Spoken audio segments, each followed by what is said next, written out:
Are you trying to build lean, defined abs? Well, if you're doing crunches like this or hanging leg raises like this, then this may be the reason you're not getting the results that you're looking for. I'm James Grage and I'm here at the BPI Sports Training Facility, and in this video I'm going to reveal some of the simple secrets for getting six-pack abs.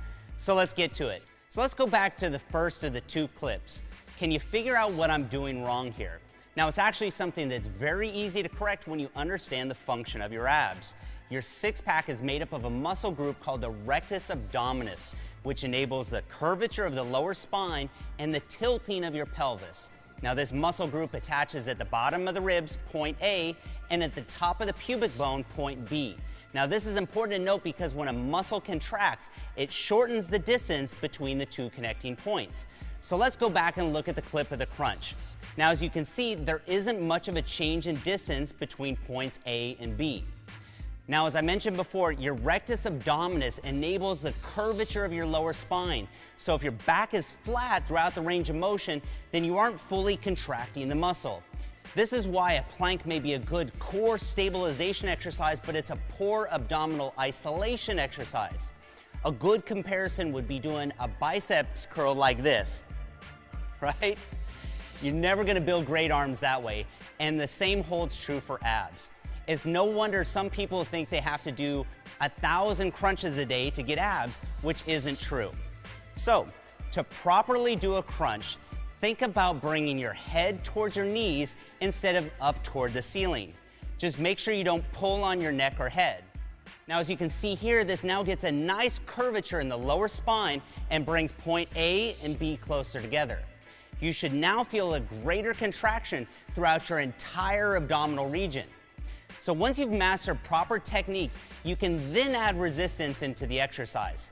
High reps don't build your abs or burn belly fat. You build your abs the same way you would build any other body part, with resistance. But we'll talk about that more later. So let's first go back and look at that second clip of the hanging leg raises.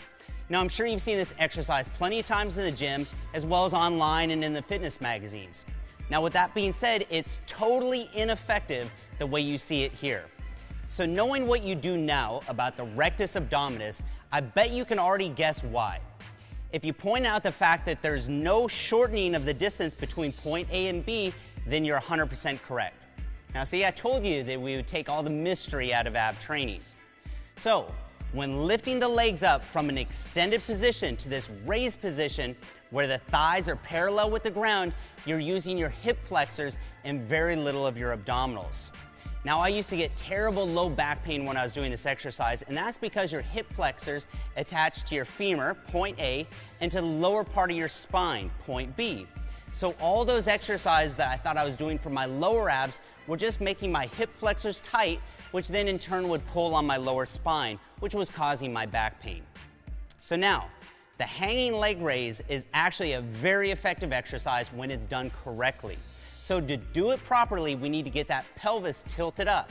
And to do this, we're going to eliminate this first part of the range of motion that we see here in the clip. So instead of finishing in this top position, we're going to use that as our starting point. From there, we're going to do a reverse crunch. Now, don't think about bringing your knees straight up toward the ceiling, but instead think about bringing them towards your head, just like we did with the crunch, but in reverse. So you can see here that we're now getting good curvature in the spine, and we're bringing points A and B closer together for maximum muscle contraction. Now, make sure you don't use momentum or swing. Start with a slow and controlled movement and then squeeze at the top before coming back to the starting position. Now, that squeeze is the most important part, so don't rush it.